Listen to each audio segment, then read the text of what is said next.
In people's lives, there's only maybe a half dozen, 7, 8 categories that really matter. Most people, they major in minor things. They focus on stuff that doesn't matter. They know more about this celebrity going in and out of rehab than they do about their own personal development. But I look at and say, if you look at your body, without that, everything else is out the door. You don't want to be richest man in the graveyard. That's not going to do it. If there is energy, if there's vitality, if there's strength, it's going to show up in your relationship. It's going to show up in your business, show up in your life.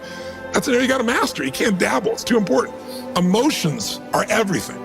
I mean, you got a ton of money, you got everybody loves you, and your primary emotions are pissed off and frustrated, then your life's pissed off and frustrated. It doesn't matter if you got $1 billion or 1 million people loving you, your life is not great. Relationships, intimate relationships especially. It's where the most juice in life comes from. It's where the most pain comes from most people. It's worth mastering instead of dabbling. Really looking at what are you going to do with your time? And mastering your time. Instead of having a checklist, you cross it all off, you can mistake movement for achievement. I want to squeeze out of that time what matters, that creates value for me and for everyone I care about and love. What about your career or your business and the mastery of that instead of dabbling? Most businesses are dabblers. That's why they don't make it. 96%, any 10-year period of time, 4% make it. That doesn't even mean they're profitable. And it does not mean they're enjoying themselves, all right? Or they're getting anybody else to feel good. Really mastering money, so that it's not a question in your life. You can do and be and give and share as much as you want. You're not stressed about it. You live in a place of abundance. And then spiritually, really, I think, I don't tell people what to believe spiritually, but I believe that ultimately, whatever you believe, you got to live it, and it should lead to growing and giving. If you're growing, you feel alive. If you're giving, you feel 10 times more alive. And I think if someone can celebrate and give, then that's spiritual state. So to me, those are the areas I look at mastering. Business, for sure, but it's the areas of life that matter most, and most of where we spend our time doesn't make people feel fulfilled. That's why the average person is not fit and healthy. The average person is not in a relationship where they have tremendous passion. I'm not a dummy. I'm not a positive thinker. I know the truth. The average person is not successful in business. The average person is not earning what they want to earn. But you know what? Very few people have those things, but a few do. A few are happy, fulfilled, spiritually alive, financially strong, their business is growing, they have passionate love affairs, and I'm obsessed with finding the few who do and find out what they do different and teaching to everybody. Everyone's going to measure themselves differently because everyone values things differently. Some people value success or significance. Some people value love more. Some value just basic levels of certainty. So when I look at the specific metrics, I really look at metrics of what are the things that need to be measured to know if your life is going to work or not. So I look at it as our whole lives are guided moment to moment by the state we're in. Learning how to change your state, not bullshit, not fake, but to go from pissed off, frustrated, freaked out to back in your center, or creative, or determined, or something that's going to move you forward. It's going to create a better quality of life for you and others. That's a critical skill set. So moment to moment, our life's controlled by our states. Yep. If you're in an angry state, you're going to respond differently than if you're feeling playful. But what controls those states long-term is your model of the world, your worldview. And I look at that as having, as a metric, 3 things that I look at. I look to see first, what are the targets you're after? The target is, everyone has different goals and dreams and desires. But as I traveled around the world to 100 countries, I started going, holy shit, I'm seeing the same problems. What's underneath it? I began to see that there are these same 6 human needs that we all have, the same needs. We all have a need for certainty, that we can avoid pain and we can have some pleasure, some comfort. We all need uncertainty. We need variety, or we feel dead inside. If you're totally certain, you're bored. If you have total variety, you're like freak out. And it's not a balance. It's learning which of these you need more as a person. Everyone's developed a different set of values in that area. The need for significance, to feel unique, special, important, the need to feel loved, the need to grow, and the need to contribute. Some people value certainty at the top of their list. That's their center of their target. I don't want to do anything unless I know it's going to work. I don't want to do anything unless it's the same. If you change anything, they freak out. If certainty is the number one thing on your list, everyone has the same needs, but if it's number one, I know how your life's going to be. I can predict the direction of your life and therefore the destination to some extent. If you're driven by love first, you want certainty too, but love is higher, you're going to behave very differently than if you're driven by significance. I have to be the one. So I look to see which of those needs are the top 2 on your list because they control your life. Yep. The 2 that most people have, 90% of the planet, if you said, of all these needs, which one do you really focus on most day to day? Everybody wants love. What do you focus on? Most people focus on being significant. We live in a Facebook world where people fake their life, put new filters, make it look different than it really is, tell stories that, are totally full of it to make themselves look good. Because we live in this kind of false world where significance is more important than love. And it separates us. And the other one that we see most often is certainty. People want to be certain before they can do something. You couldn't have started a business like you had if you were absolutely certain before you started. You can never build a business with that. You can never build a great relationship, because if it's based on certainty, then everybody's got to stay the same and never change, which means you're never going to grow, which means you're going to be miserable. Right. So my metrics are, I want to find out what's driving you. And I want to see, is it healthy or unhealthy? You can have two people be driven by significance, though, and do it with a different set of rules. That's the second piece I measure. The beliefs or rules of how to fulfill that target. But I want to be more clear about something. An extraordinary life is life on your terms, and there's two parts. Part one to have an extraordinary life is mastering the skill of the science of achievement. How do I take what I envision and make it real? And how do I do that quicker, faster, better, easier? The ability to manifest what you come up with and make it real, like you've done with your company, yes, that's a skill set. I spend an unbelievable amount of time helping people do it faster, quicker, better, showing them the shortcuts, teaching them the strategies, modeling what works so you can save yourself a decade.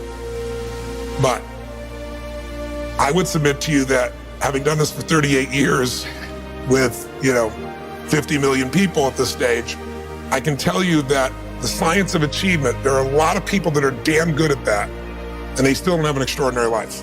They have an extraordinary life. You see it as extraordinary, but I get the phone call from the multi-billionaire who tells me he wants to do this thing on his business, but what he really find out is he's miserable as hell, and he's hoping somehow I'm going to rub off on him on that side too. Right. And so I give him what he asked for, the change in his business, but I also give him what he needs, which is the change inside of him.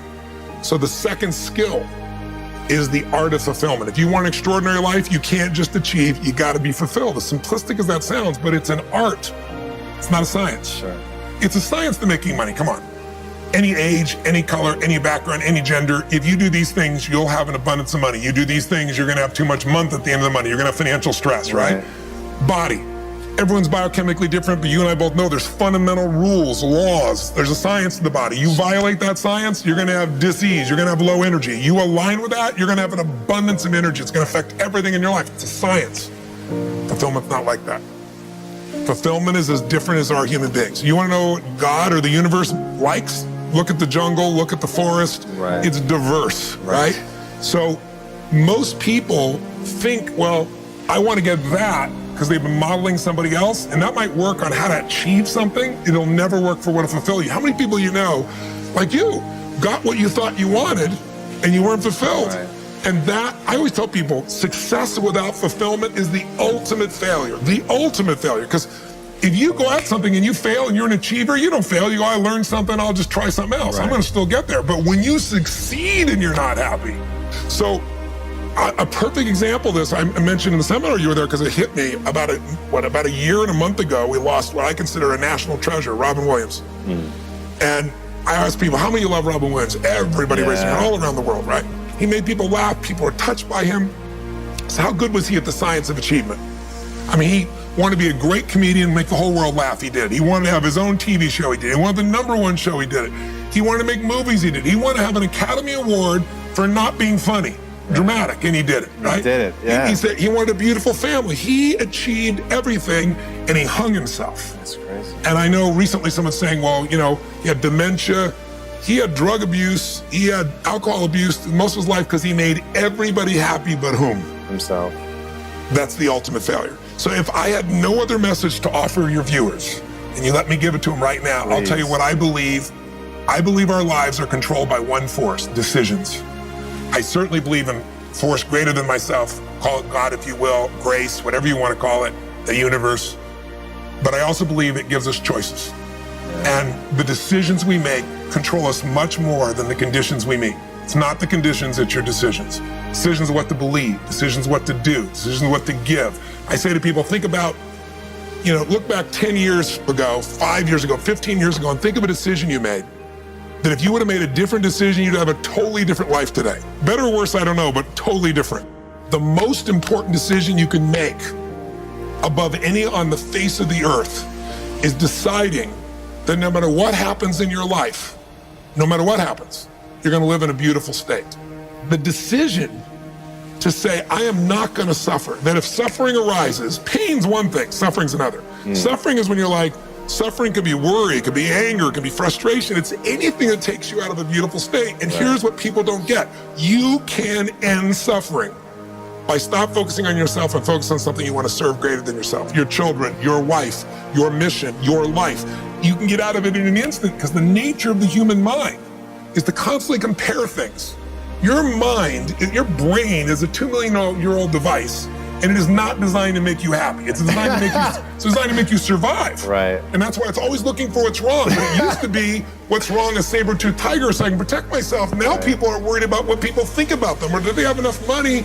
When 2/3 of the planet lives on $2 a day, and you're making $38,000, you're rich. The poorest of the poor in our country are considered rich. That's not, I'm not saying they should stay that way.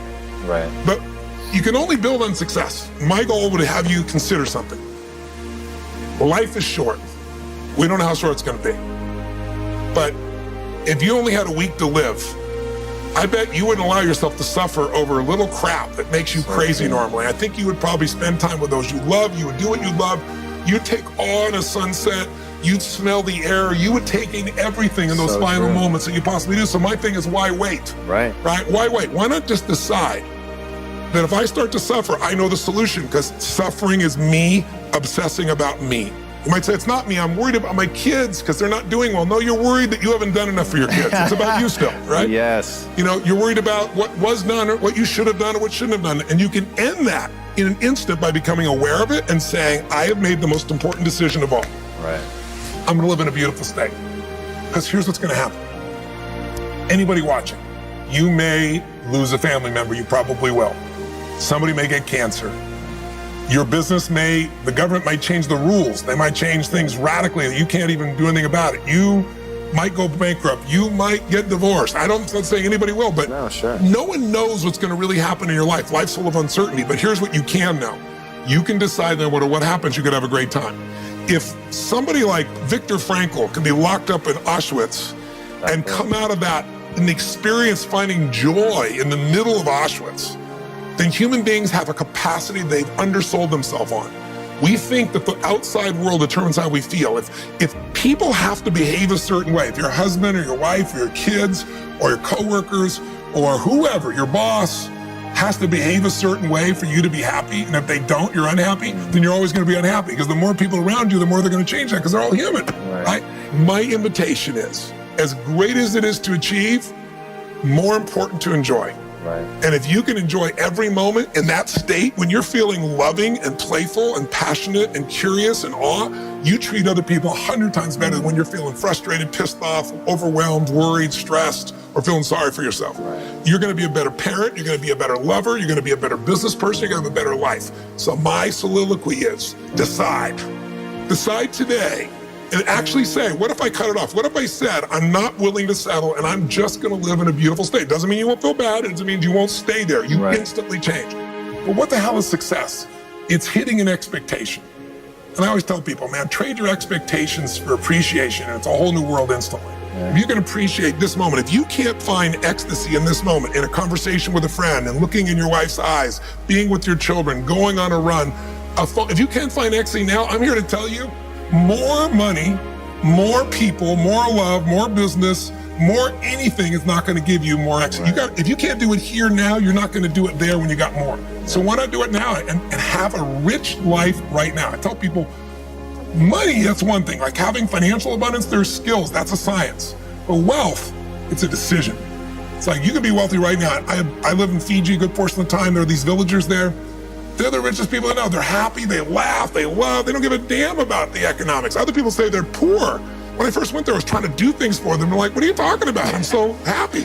Wealthy people come over from the United States and they go travel around and try to figure out what to do, and they're gonna spend 9 years to do this and this and this so they can finally sit down and be happy. And the Fijian guy goes, why don't you sit on the beach right now, dude, and experience it? Why spend the 9 years? Why not have it now? That's my invitation.